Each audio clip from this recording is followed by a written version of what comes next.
Prime Minister Justin Trudeau is on the verge of embarrassing his nation. The embattled and unpopular Prime Minister has made a flurry of what appeared to be unsubstantiated accusations against India in a highly visible press conference, justifying his decision to undermine a relationship that has been very consequential for both countries. Trudeau claimed India's allegedly dubious activities involve clandestine information gathering techniques. Basically, we were spying, coercive behavior, targeting South Asian Canadians, and involvement in over a dozen threatening and violent acts, including murder. This is unacceptable, he railed in a press conference overnight, viewers, adding that India had committed a fundamental error by engaging in criminal activities in Canada. I mean, this is the kind of tripe that you hear from countries like Pakistan, viewers. Two-faced, terror-sponsoring nations. India has long denied Trudeau's accusations. On Monday, dismissed Canada's move on the inquiry and accused Trudeau of pursuing, quote, political agenda, unquote. In fact, each of Trudeau government's accusations appear to fail the smell test. I use these words with deliberation, appear to fail the smell test. The first charge, viewers, and I always bring you the hard facts so that you can separate the wheat from the chaff. You can get closer to the truth. The charge is Canada fully respects the sovereignty and territorial integrity of India, but the Indian government is not reciprocating. That's what Trudeau and the Royal Canadian Mounted Police, RCMP, has said. But what is the fact? If you check it, viewers, you find out that RCMP Assistant Commissioner Bridget Gauvin inadvertently admits the presence of pro-Khalistani elements on Canadian soil. So, viewers, a country that respects India's sovereignty, why would be harboring agents that are sworn to the division of India? That's not respect for a nation's territorial integrity. Here's another charge. The Canadians say there is a violent extremism threat in Canada that Canada and India have been working on over the years, unquote. These are the exact words. What does the fact check reveal? That since 2003, 21 years, India has sent 26 extradition requests to Canada, including one for Hardeep Singh Nijjar in 2022. All have been rejected. So, viewers, if there was a threat of violent extremism in Canada that both nations are somehow tackling over the years, by now we would have had some of these odious characters handed back to India. I mean, even the UAE, viewers, has handed us back Bishnoi's brother, Goldie Bra's brother rather. But Goldie Bra, Bishnoi's agent, left-hand man or partner in crime, is sitting in Canada. I mean, today the UAE is more reliable, viewers, in addressing the threat of violent extremism directed against India and respects India's mutual concerns than Canada. Here's another charge that has been made. We believe the Bishnoi group is connected to the agents of the government of India, unquote. Here's a fact check, viewers. Canada says India uses Lawrence Bishnoi for hit jobs, but forgets it harbors his partner in crime, Goldie Brar, and his associates. They're living there. And they all left India after they were charged by the police in Punjab, viewers. And they left there.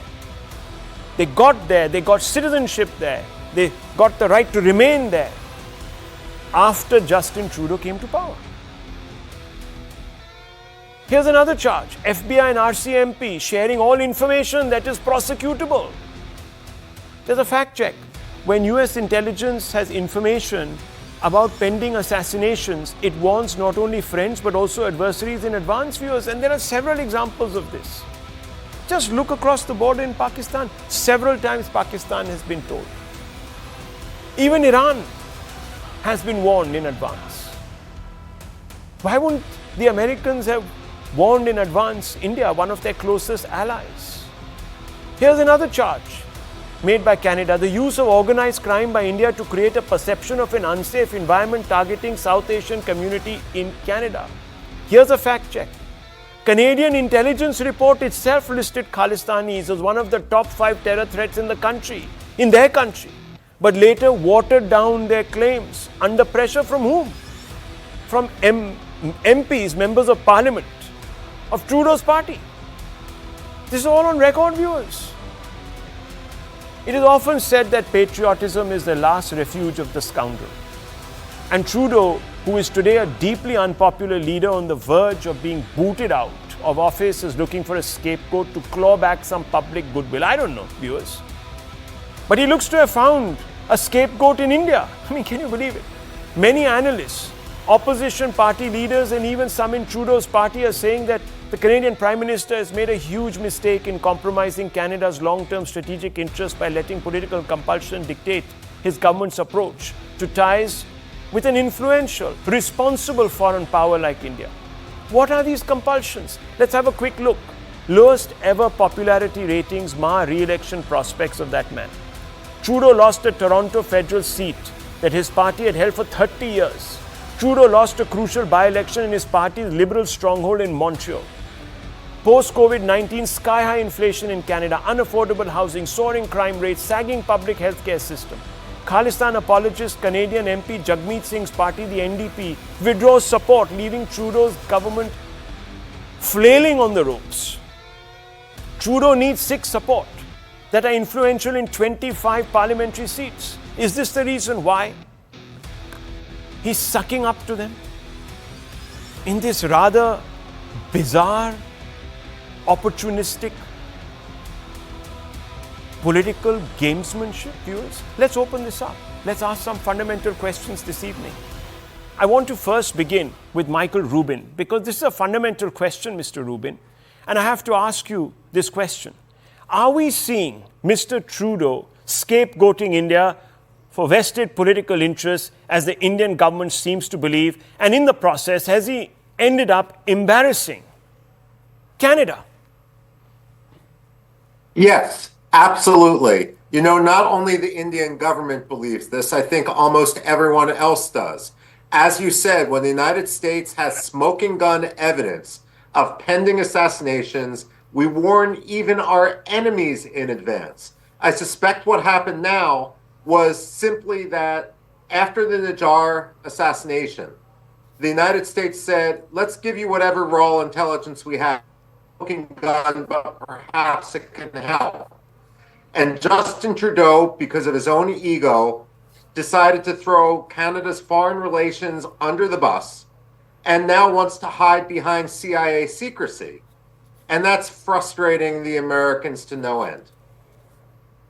Well, let me tell you, viewers, Michael Rubin knows a thing or two. His piece, which he put out on TV18's website today, has gone absolutely viral. Thousands of people have read it, and it's called, "Should India Designate Canada a Terror-Harboring State?" Something to that effect. So he's got a very clear view on all of this, viewers. And I want to bring in, from California, United States, Vivek Wadhwa, as also Dean Baxendale. Mr. Baxendale, can you put into perspective this bizarre flurry of accusations that are not backed by fact and simply don't stand up to a fact check? Well, thank you for having me. Actually, I'm in Washington today myself. So this is a very complex issue that goes back decades, as everybody knows. It goes back to the original harboring of Khalistani separatists here in Canada. The RCMP and CSIS, which was thus formed in around 1984, was certainly overseeing and looking into what was taking place. This, over time, we had the Air Indian bombing. We managed to blow that investigation. The RCMP destroyed the actual tape that would have assured that 3 people would have been convicted, I believe, in a federal court in Canada. But over the years, we've accelerated where we've allowed foreign governments to be involved with foreign influence operations and quite frankly, a number of different murders that have taken place on Canadian soil to which we have turned a blind eye from various different factions.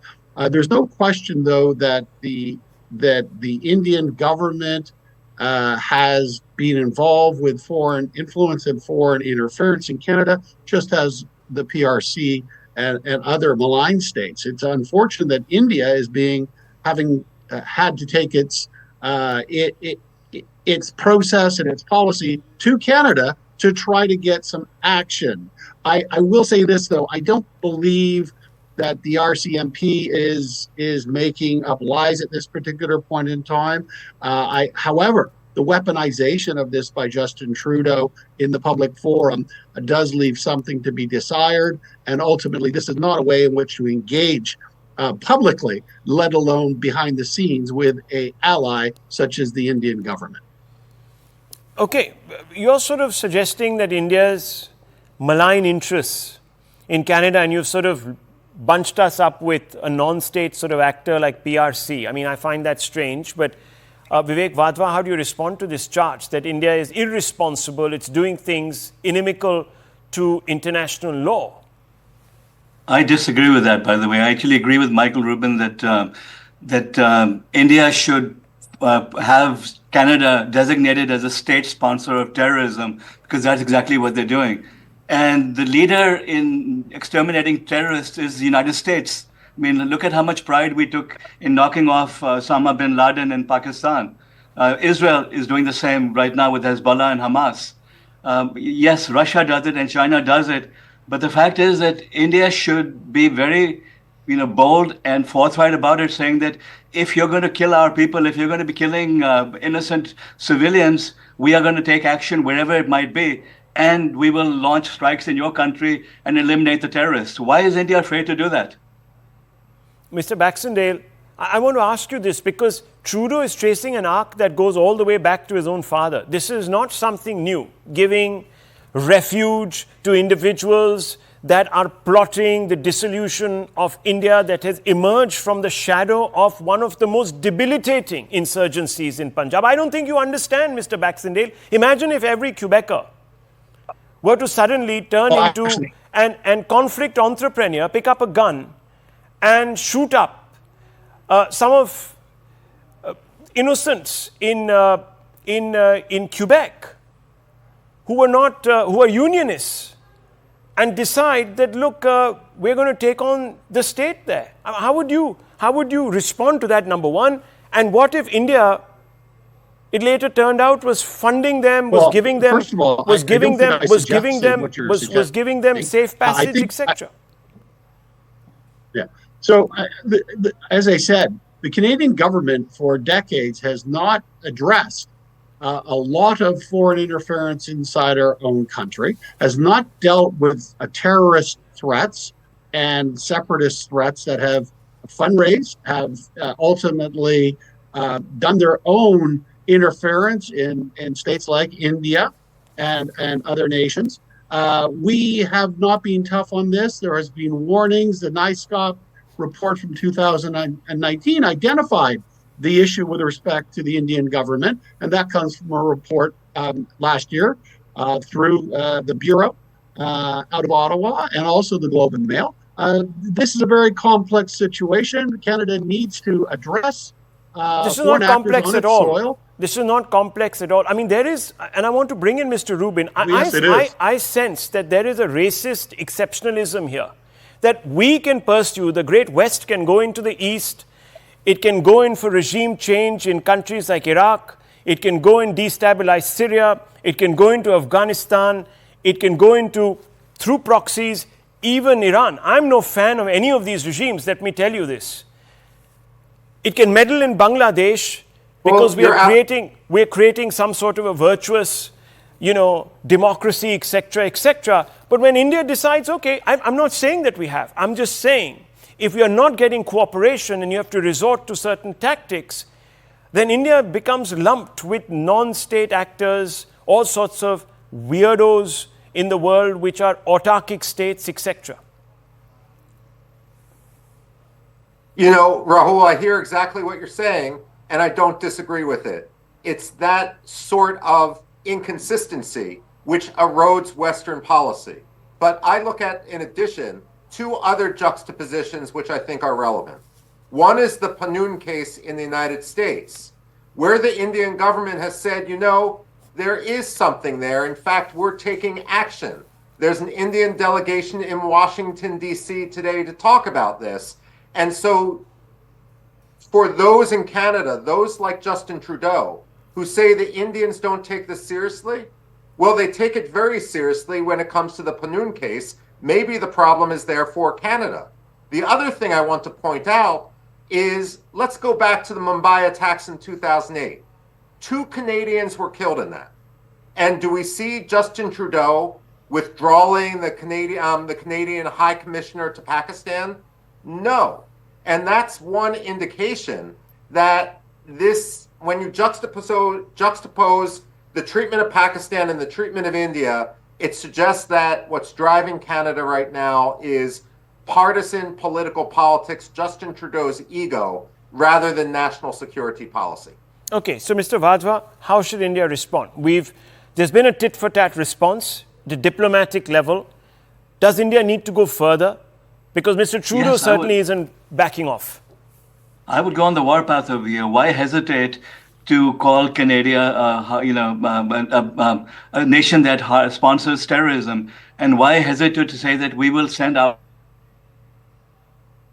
terrorists who are threatening lives and who are killing other people? Why should India be ashamed when America does that very proudly? Israel does that very proudly, defiantly, so much so that America is now sending missiles to them, giving them billions more in support to encourage them to defend themselves.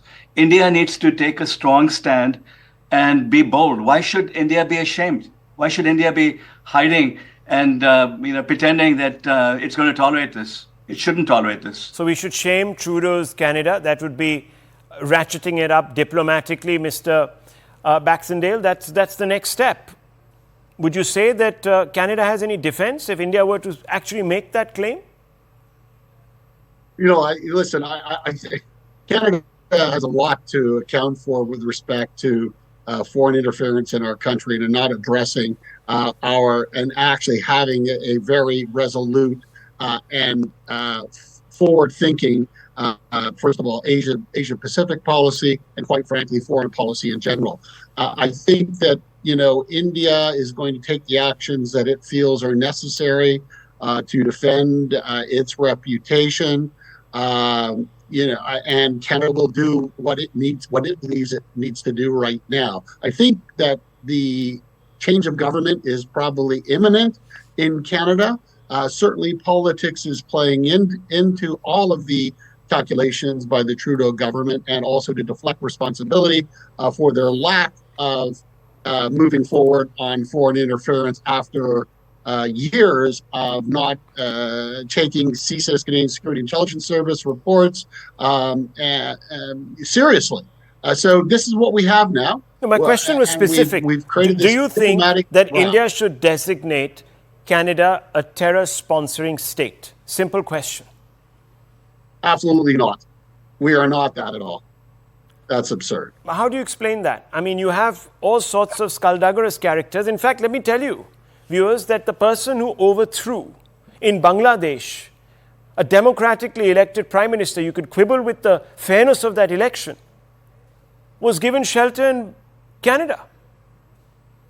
You have n number of characters who India put on a watch list, not once, but multiple times, and they're in Canada. That's exactly what Pakistan does, Mr. Baxendale. Okay, so let's reverse that for a second. Should Canada designate India? Should it be found that the Indian government was involved with the extrajudicial killing of Niger? If that's found to be a fact and proven in court, should we declare India a terrorist state? I think India should take pride in doing that. Doesn't work. No, one second. Mr. Baxendale, look, you again said if. But Mr. Trudeau says there is no if. It is the truth. So you've conceded tonight, inadvertently, that there is not enough evidence, actually, that we're still No, I'm not saying that at all. You said if it listen, were there's to... no evidence. Okay, Okay, listen, I don't think we need to debate the issue with respect to evidence. The RCMP is not going to produce evidence in public. Is it being weaponized at this particular Okay, so point it by can Justin go Trudeau? and it can Perhaps. go and it can go and besmirch India's reputation in public. But Trudeau is the one, let's not forget, viewers, who said a year ago that he's going to bring out all the evidence in public, and he's still fighting shy. Why, viewers? That's the fundamental question.